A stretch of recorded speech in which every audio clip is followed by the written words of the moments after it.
I think जो सबसे बड़ी हाईलाइट है, पहले तो ऑब्वियसली जो पॉलिटिकल अनसर्टनिटी अभी भी पाकिस्तान में आपको पता है कि मौजूद है, बावजूद इसके कि जो 8 फरवरी के इंतखाबात हुए हैं, तो उसके हवाले से IMF ने क्लियरली खबरदार किया है कि ये जो सोशल अपहीवल है, पॉलिटिकल अनसर्टनिटी है, इससे जो पाकिस्तान की मईशत को ख़तरात हैं वो बड़े संगीन हो सकते हैं। तो सबसे पहले, क्योंकि हम पहले भी जिक्र करते रहे कि जो स्टाफ लेवल रिपोर्ट्स पहले भी सामने आती रही, केयर टेकर गवर्नमेंट की ये तारीफ भी करते रहे, अब ये जो रिपोर्ट आई है, जो सेकंड और आखिरी रिपोर्ट थी जो स्टैंड बाय अरेंजमेंट हमने किया था, ये अनएक्सपेक्टेड है या very much in line with the concerns जो IMF पहले भी पाकिस्तान के साथ एक्सप्रेस करता रहा है?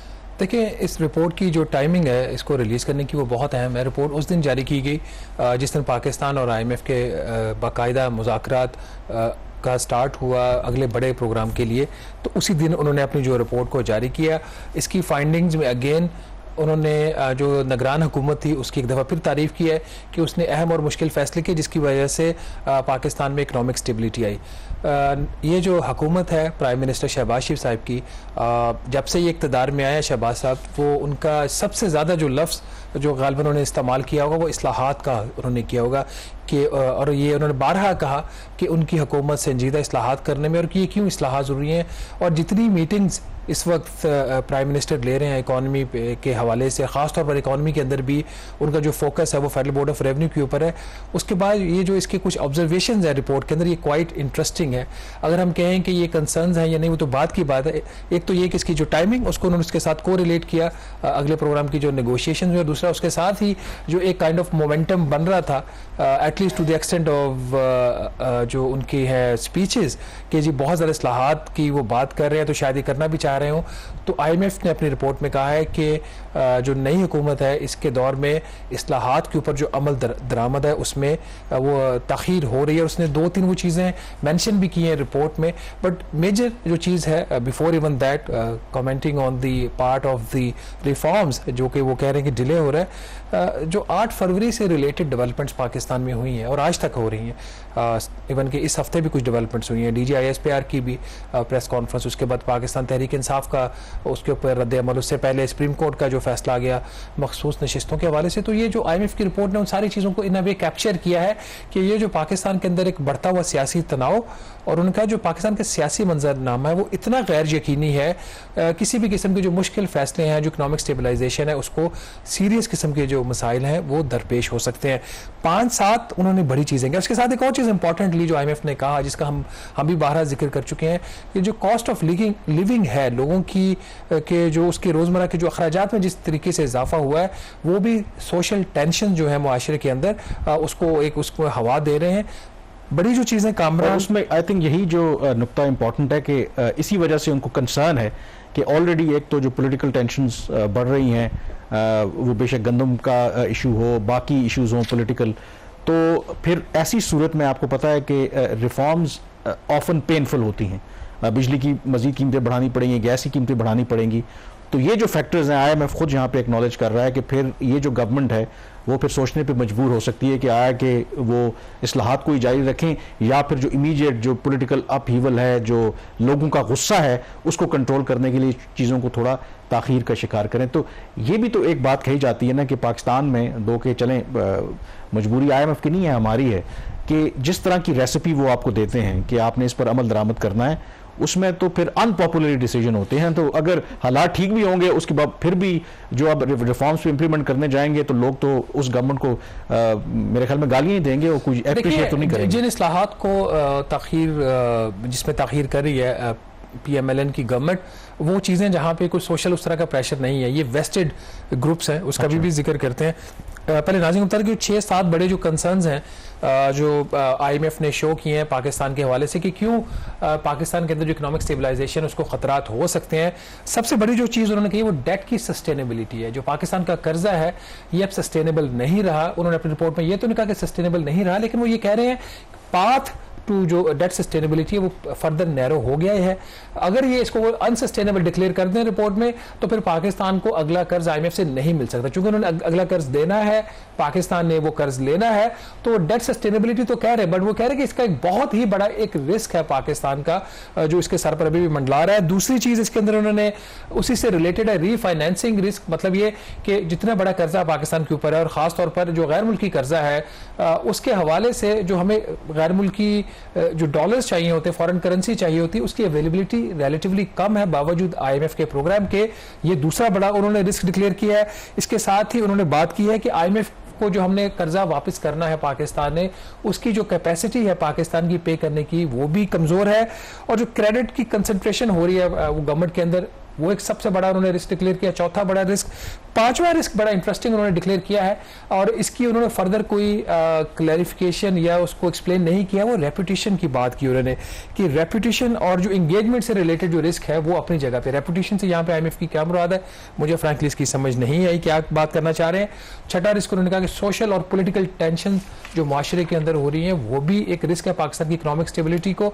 और लास्टली जो सिक्योरिटी कंसर्न है। तो कामरान, ये 7 बड़े उन्होंने जो पॉइंट्स हैं वो रेज किए हैं कि ये एक हो सकता है। ये जो लफ्ज इस्तेमाल किया ना रेपुटेशन का, यहाँ पे रेपुटेशन क्या है उनका कहना चाह रहे, क्या नहीं कहना चाह रहे, मुझे इसकी समझ नहीं आई। इस तरह की जो अल्फाज का इस्तेमाल उन्होंने किया है, I don't know what does that mean. But coming to the reform जो आप बात कर रहे थे कि अगर तो जिस तरीके से हम कल भी बात कर रहे थे, अगर तो सैलिड क्लास की तरफ से कोई दबाव आ रहा होता और हुकूमत ने ले लिया होता तो हमें समझ आ रही होती। वो दो उन्होंने चीज़ें हाईलाइट की, जिसको उन्होंने कहा कि निगरान हुकूमत के दौर पर काम उस पर का आगाज़ हुआ और इस हुकूमत ने आके उस पर काम को रोक दिया या वो काम डिले हो रहा है। उसमें जो उन्होंने सबसे बड़ी बात की है वो रिटेलर्स की स्कीम है, उसके हवाले से कही है कि रिटेलर्स की जो स्कीम थी उसको लॉन्च होना था 1 जनवरी को, वो नहीं हुई। इस हुकूमत ने आके 1 अप्रैल को उसको लॉन्च किया है। पर इस गवर्नमेंट को तो कसूर ना हुआ ना, 1 जनवरी को तो केयर टेकर गवर्नमेंट, ये तो 1 मार्च को आया ना, इन दे आल्सो टुक टाइम। और इसमें मोर देन द गवर्नमेंट, अगर तो ये स्कीम FBI ने लॉन्च करनी थी ना और स्कीम तैयार पड़ी थी, ऐसी बात नहीं है कि ये आए और उन्होंने आगे स्कीम तैयार की। जो फाइनेंस सेक्रेटरी उस वक्त थे, आज भी वही फाइनेंस सेक्रेटरी हैं। उस वक्त जो चेयरमैन FBR थे, आज भी वही चेयरमैन FBR है।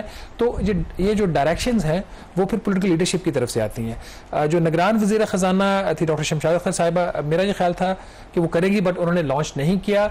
मेरे कुछ ज़राए बता रहे हैं कि प्राइम मिनिस्टर ऑफिस की तरफ से ऐसे कुछ हदायत आई हैं वजारत ख़जाना को कि रिटेलर स्कीम के ऊपर अभी इतना ज़्यादा जो है वो उसको पुश करने की ज़रूरत है। ये मेरी ज़राए से कुछ इन्फॉर्मेशन आ रही है। और IMF ने अपनी रिपोर्ट में इसका जिक्र किया है कि इसमें डिले हुआ है। अब क्यों डिले हुआ है ये इंपॉर्टेंट है।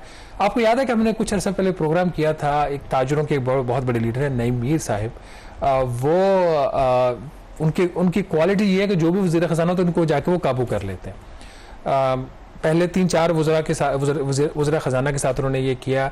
अभी कुछ दिन पहले मुझे बड़ी हैरानगी हुई कि नए जो वज़ीर ख़जाना मोहम्मद औरंगज़ेब साहब, उन्होंने 1-to-1 मीटिंग की है नईम मीर साहब के साथ। नॉर्मली होता है कि ताजिर के अगर कोई ताजिर रहनुमा के मिलता है तो एक डेलीगेशन होता है, उसके साथ मुलाकात होती है, बट उनकी 1-to-1 मुलाकात थी। अब वो तो वज़ीर ख़जाना रह गए। अभी नाज़रीन हमारी स्क्रीन पर भी ये देख भी रहे होंगे कि वो आज प्राइम मिनिस्टर शहबाज शरीफ साहब से मिले हैं लाहौर में नईम मीर साहब, और उनको गुलदस्ता पेश किया है। अब उस गुलदस्ते के अंदर जो चिट्ठी क्या थी क्या नहीं थी हमें नहीं पता, उसमें उन्होंने कहा होगा, डेफिनेटली कहा होगा। जो नईम मीर साहब ने खुद भी व्हाट्सएप ग्रुप में मैसेज भेजा, उन्होंने मुझे भी एक मैसेज भेजा कि उनके जो तहफ़्फ़ुज़ात हैं ताजरों की स्कीम के हवाले से, उसके हवाले से उन्होंने प्राइम मिनिस्टर को आगाह किया। तो अब आप लिंक्स को, आप अगर डॉट्स को कनेक्ट करें तो आपको पता चलता है अच्छा इसमें कैसे ये काम हो रहा है। देखें, जो भी आपने ऑब्वियसली फैसला करना, तो हमारे यहाँ अक्सर यही होता है कि बहुत सी जो स्कीम्स हों वो रिटेलर्स की हों या अदरवाइज जो भी हम एफर्ट्स करते हैं, आमतौर पर जो की स्टेक होल्डर्स होते हैं उनको आप कॉन्फिडेंस में नहीं लेते। तो ये गलत पॉलिसी तो नहीं है कि अगर आप एक सीरियस मूव लेना चाहते हैं और अगर आप उनके नुमाइंदों को ऑन बोर्ड लें, क्योंकि आमतौर पर आपको पता है कि ये करेंगे क्या, जो ब्लैकमेल करते हैं, टैक्टिक्स होती हैं कि जी शटर डाउन पे चले जाएंगे, इस तरह के इकदाम पे चले जाएंगे, गवर्नमेंट को मजबूर करेंगे जी कि आप ये स्टेप्स ना लें। तो डू यू थिंक कि इसके अंदर कोई कबात है, कोई नेगेटिव एलिमेंट है कि इससे मिलने में? कंसल्टेशन किस चीज की हम करना चाह रहे हैं? हम तो कई दहाइयों से कंसल्टेशन, अगर वो मिलना चाहते हैं और ऑन बिहाफ ऑफ जो ताजिर बिरादरी है अपने कंसर्न्स, तो क्योंकि आप ताजिर बिरादरी से बात सैलरी क्लास के नुमाइंदों के तौर पर किसी को बुलाया आज तक? ये जो लग्जरी है कंसल्टेशंस की, ये ताजरों के पास ही क्यों है? ये लग्जरी किसी एक ताजिर लीडर के पास, क्योंकि वजीर खजाना तक उसको डायरेक्ट एक्सेस है, वो किसी की भी हो सकती है, मेरी भी हो सकती है, आपकी भी हो सकती है, दैट्स नॉट द पॉइंट। ये लग्जरी सिर्फ ताजिरों के पास ही, लेवरेज है ना कि शटर डाउन तो फिर आप कर लेते हैं, वो चीजें आप ये सजेस्ट कह रहे हैं कि तमाम जो सैलरी क्लास है वो सड़कों पे आ जाए, फिर हमसे मुज़ाकरात। और आपको पता नहीं कि जब आपको पता है कि माजी में भी ये होता रहा कि जो सरकारी मुलाजमीन हैं उन्होंने फाइनेंस मिनिस्टर तक की गाड़ी को रोका, उनको बजट पेश नहीं करने दिया गया, और मजबूरन फिर होता तो यही है कि फिर आप जब गवर्नमेंट वैसे नहीं बात मानती तो आपको फिर इस तरह की टेक्निक्स अपनाने पड़ते हैं। सैलरी क्लास की और सरकारी जो मुलाजिम उनकी तो कुछ समझ आती है, कुछ कर रहे हैं और पे भी कर रहे हैं। यहाँ पे तो पे भी है, कुछ नहीं कर रहे। मैंने जो खबर की थी 30 अप्रैल की जो डेडलाइन थी वॉलंटरी रजिस्ट्रेशन की, सिर्फ 75 जो रिटेलर्स थे वो रजिस्टर हुए थे 6 बड़े शहरों से। अब वो जो नंबर है पिछले 10 दिन में उसमें काफी बेहतरी आई है, अब वो नंबर 75 से बढ़कर 637 हो गया, लेकिन अभी भी 32 लाख नहीं है। That is the point. अच्छा खैर बहरहाल तो लेकिन उस स्कीम पर अभी भी आप कह रहे हैं कि थोड़ा सा, अब आपने कहा कि ऑफिस की तरफ से थोड़ा सा फ्लेक्सिबिलिटी शो करने की बात हो जाए, ज्यादा इनके ऊपर दबाव ना डालें, तो वही बात बैक टू स्क्वायर वन आ गई ना। अब ये चीज IMF की रिपोर्ट में आ रही है ना कि प्राइम मिनिस्टर एक तरफ तो कह रहे हैं कि हम बड़ा हमारा फोकस है रिफॉर्म्स के ऊपर, दूसरी तरफ पे उन्होंने कहा जी आपने स्कीम पे इंप्लीमेंटेशन को डिले कर दिया। दूसरी इसके साथ ही वो बात ये कर रहे हैं कि FBR को जो एक सेमी ऑटोनोमस अथॉरिटी बनाना था इन्होंने, उसके ऊपर भी काम में तखीर है, तो ये बड़ी बात है। बहरहाल उसके हवाले से अब प्राइम मिनिस्टर साहब है तो उन्होंने फैसला ये किया है कि मैकेंजी इंटरनेशनल को उन्होंने हायर किया है, जिसको बिल एंड मेलिंडा गेट्स उसको पे करेंगे और वो इस्लाहात जो है वो रिकमेंड करेंगे। और if I am not wrong, ये हतमी फिगर नहीं है, मुझे किसी ने बताया कि शायद $42 लाख उनको पे किया जाएगा इस सर्विस में, और bill and Melinda Gates foundation पे करेगी, हम नहीं पे करेंगे, गवर्नमेंट ऑफ पाकिस्तान नहीं करेगी। पर लास्ट टॉपिक डिस्कस कर लेते हैं इसी, फिर उसके बाद ब्रेक पे जाएंगे। नाज़रीन, IMF की रिपोर्ट में एक और जो चीज़ सामने आई है जो दुरुस्त साबित करती है साबिक वज़ीर ख़जाना और अब जो डेप्यूटी प्राइम मिनिस्टर हैं मोहम्मद इसहाक डार साहब को, EFF जो एक्सटेंडेड फंड फैसिलिटी प्रोग्राम था 2019 में जो साइन हुआ था वो नाकामी पे ख़त्म हुआ था। और उस वक्त हमारी जो कन्वर्सेशन होती थी उस वक्त के वज़ीर ख़जाना इसहाक डार साहब के साथ, तो वो कहते थे कि ये IMF हमारे ऊपर नाजायज़ दबाव डालता है, ये करंट अकाउंट खसारे का वो नंबर लेके आता है जिसका हकीकत से कोई ताल्लुक नहीं होता। ये वजह उनका जो 6 से 8 अरब डॉलर का एक फाइनेंसिंग गैप जो पिछला नाकामी वाला प्रोग्राम था वो इस वजह से था कि इन्होंने करंट अकाउंट का खसारा ज्यादा दिखाया हुआ था। अब फिर आ जाते हैं, ये जो अभी प्रोग्राम कामयाबी पे खत्म हुआ है, स्टैंड बाय अरेंजमेंट, जब ये साइन हुआ जून में तो IMF ने कहा कि पाकिस्तान का जो करंट अकाउंट का खसारा है वो कोई तकरीबन $6.5 अरब के करीब रहेगा। अभी तक हमारा जो खसारा है 9 माह में वो सिर्फ $500 मिलियन या $600 मिलियन है। अब जो IMF की रिपोर्ट आई है कल, उसके अंदर उन्होंने कहा है कि ये खसारा $6.5 अरब नहीं रहेगा, एस्टिमेटेड अभी भी ये $3 अरब रहेगा। अब कहां $6.5 अरब, कहां $3 अरब, ये दो नंबरों में जो फर्क है कुछ $3.5 अरब का जो एस्टिमेट अभी भी इनके ऊपर वाली साइड पे $3 अरब वाले, वो 100% से भी ज्यादा है। तो क्या IMF की कॉम्पिटेंसी इतनी लो हो गई है कि उनके जो एस्टिमेट्स हैं वो 113% से वो ऑफ हो रहे हैं, या फिर इसके पीछे कोई पॉलिटिकल मकासद थे IMF के जिसकी तरफ इशारा किया उस वक्त के जो वजीर खजाना थे इसहाक डार साहब ने कि IMF ये वाला टैक्टिक जानबूझ के इस्तेमाल करता है पाकिस्तान के ऊपर दबाव डालने के लिए। यही वजह थी जून में पाकिस्तान का जो उन्होंने एक रिक्वायरमेंट निकाली थी गैर मुल्की कर्जों की, वो $28 अरब निकाली थी। आज वो बता रहे हैं कि वो $28 अरब नहीं है, इस दफा शायद वो $21 अरब की जरूरत हो।